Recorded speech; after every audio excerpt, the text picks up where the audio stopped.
Welcome to the Whole Life Healing Podcast. My name is Karla Cauldwell. I am your host and your whole life healing coach. My background is in nursing, health coaching, and communication.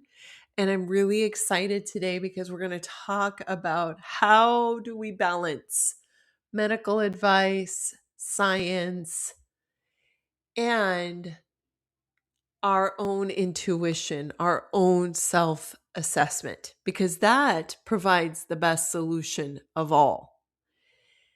And I find that this is something that's very challenging. I get asked all the time because oftentimes advice and expertise sometimes conflicts with our own experience and our own knowledge. So the answer is not to dismiss science or not to dismiss our intuition, but to integrate and balance both. So today we're going to talk about how do we do that? How do we integrate medical advice with our own self-assessment? And if you're wondering, I don't know how to assess myself, you are not alone.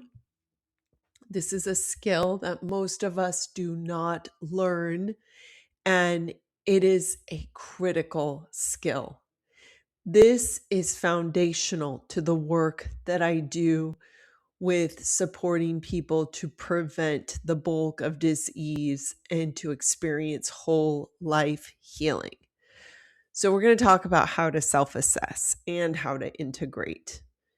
And lucky for you, I'm going through a current health challenge. So I'm going to use myself as a real life example so you understand how to apply.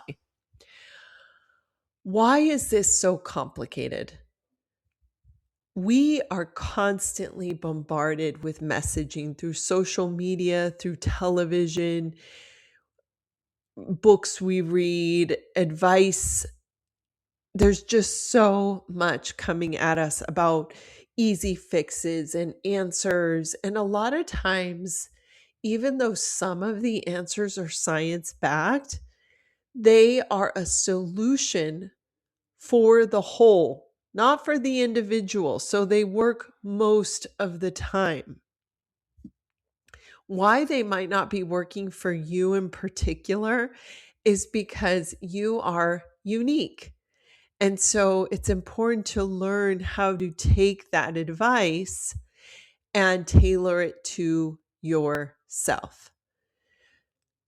When I said earlier that self-assessment is critical, and if you don't have a self-assessment process, I'm going to recommend you try out my whole life healing assessment wheel.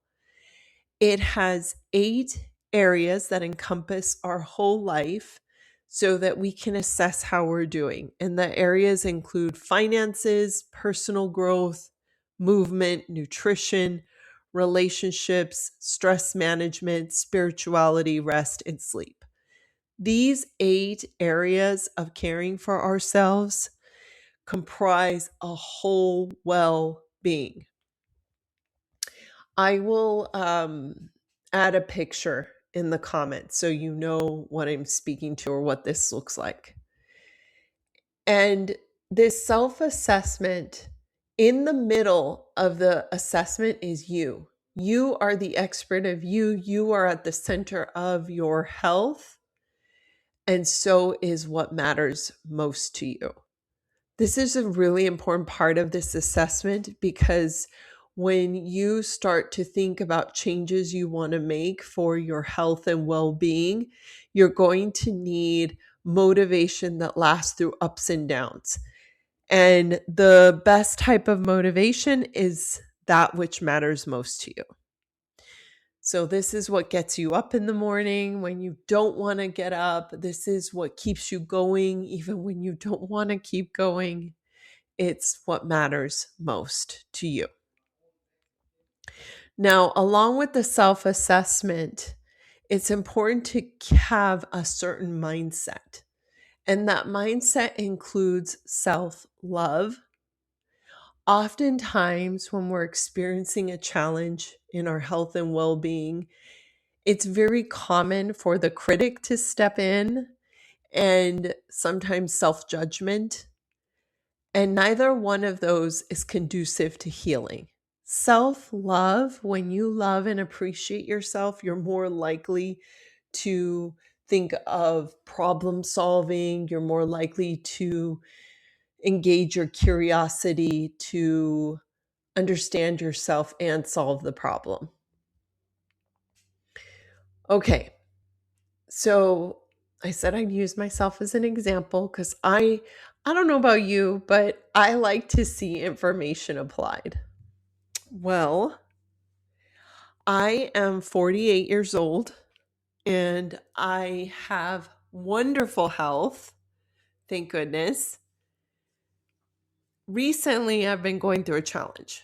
And by recently, I mean like the last year or two. I've been entering the stage of my life, the perimenopause menopause stage. And if you don't know what that is or what it's like, it's crazy. Everything changes. And a lot of things have changed for me. But one of the things that I've been most concerned about is this consistent weight gain. It's driving me nuts. I've done a lot of reading.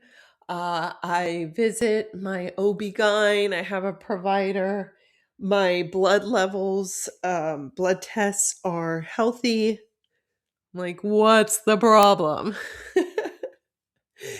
And so far, I've been uber focused on nutrition, counting calories, eating at different times, making sure I eat the right foods, et cetera, and also exercise, including all the kinds of exercise and all the different kinds of ways. And every day, I'm kind of obsessed with both of those. And the weight's not budging. Okay, so that's the example. So here I have science and medical advice telling me you might want to look at calories, your nutrition, exercise. I have read in some places that sleep is really important. So I've been reading a lot about that. And then with my own specialized experience in holistic health, I know stress management is important.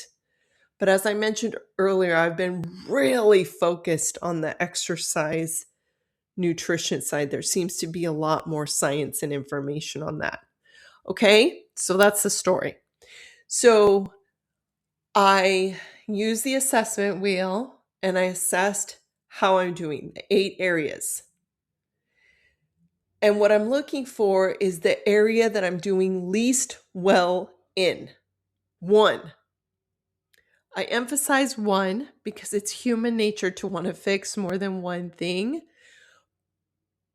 In my experience, this process works best when we concentrate our energy in one area because all areas affect the rest and we're more efficient and powerful when we focus our energy in one area. So what came up for me, which I thought was really interesting, is that I rated myself excellent on nutrition and exercise because I put a lot of time and energy into those. The areas that I rated low in were stress management and sleep. And remember what I said, focus on 1. So I asked myself, which area am I doing the least well in? The stress management. And I know from my training that when stress is constantly high, it increases cortisol levels, inflammation. It makes it difficult to sleep. It affects everything and it affects weight loss. Hello. So based on my self-assessment, I need to look at my stress management. And lucky for me, there's a lot of science, a lot of literature, and a lot of resources about ways to regulate the nervous system, ways to manage stress. There's mindfulness practices, there's breathing, there's so much, right? So now that I've identified that's the area I need to work on, I'm going to ask myself, what is one small, realistic action I can take? And it's really important when I ask myself that I not overthink it and allow the answer to surface. Because I know based on experience that we know what we need to do. And right away, the intervention comes to me. I've been doing this shaking process. If you're listening to this and you're like, Karla, I really need to see a picture of this assessment, I will include it in the notes. And I also recorded a video so that you can see the assessment. And I actually also show you my shaking exercise if you're very curious and want to see it. But all it is standing in one place and bouncing up and down and shaking the arms, just shaking the full body. It helps to lower stress. And I find it very effective to stop the overthinking. It's very helpful. So, my intervention is I want to do that every day in the morning and at night for 1 minute or more. I do this for a living. So I have myself trained, my inner coaches trained to take every small realistic item that I want to do and make it smart, specific, measurable, action oriented, realistic, and time sensitive. So when you do this for yourself, remember that when you ask yourself, what is that one small thing, you're going to make sure you make it smart. So my SMART goal is twice a day, morning and evening, for 1 minute or more. I will practice my physical shaking exercise. Okay. Now, remember when I said at the center of your health is you and what matters most. This is where I'm going to show you how it works. My goal is realistic, it's specific. I'm setting myself up for success, but if I really, really want to make sure I am successful, I want to make sure that I connect it to what matters most. Because there's going to be days that I don't necessarily want to do this exercise, and my talk you out of it gremlins are going to say, no, I'm too tired and busy, whatever. So that's why it's important to have that what matters most clear. What matters most to me is my family and building legacy. So I want to make sure I understand, how does my goal benefit that? Well, when I practice that stress reducing exercise regularly, I'm more patient with my family. I feel better. I'm more patient with my family. I said that already, but it's important to say twice. So it's really important that I do this, because when I feel better, I'm just a better mom and wife.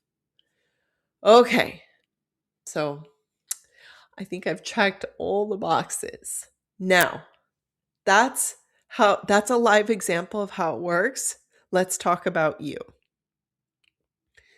Is there something you are challenged with right now? Something with your health or well-being where you're not quite sure what to do next? And either you've already researched some answers, or you've gotten some good advice, but you're confused about how it applies to you, or maybe you haven't even looked up any information yet. Just think of something that is affecting you.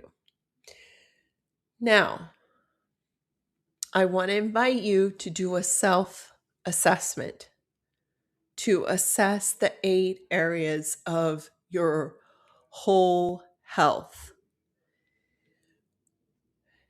And again, that includes your finances, personal growth, movement, nutrition, relationships, stress management, spirituality, rest, and sleep.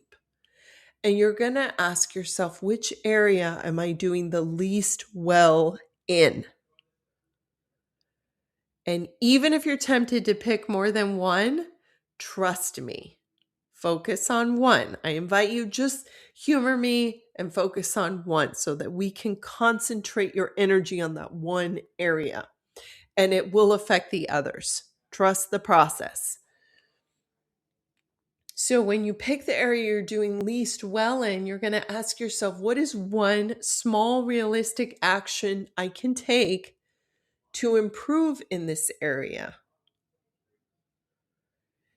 And once you have your item, you're going to make it SMART, specific, measurable, action-oriented, realistic, and time-sensitive. And you're going to ask yourself, how will this benefit what matters most to me? Make sure you're very clear on that.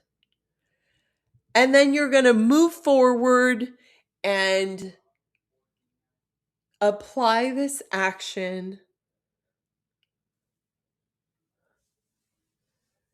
until the next time you self-assess. When I'm actively going through a challenge, I like to assess myself once a week.